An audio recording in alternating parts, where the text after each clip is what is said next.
Welcome. In front of me is a HUAWEI P50 Pocket, and today I'll show you how you can wipe cache partition on this phone. So to get started, you will want to hold your power key and select power off once that actually shows up. There we go. And once the phone turns off, hold power key and volume up at the same time.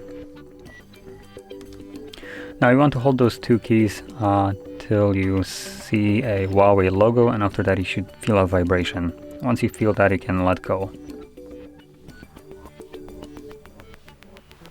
There we go, there's a vibration, so let's let go of the keys, and now all we need to do is wait for the recovery mode to show up.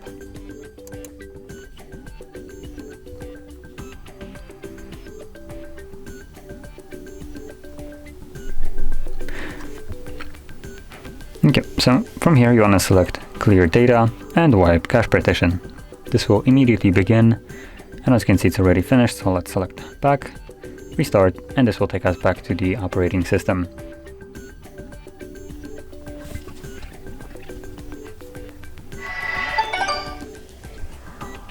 And as you can see, we are now back in our operating system. So anyway, if you found this video helpful, don't forget to hit like, subscribe, and thanks for watching.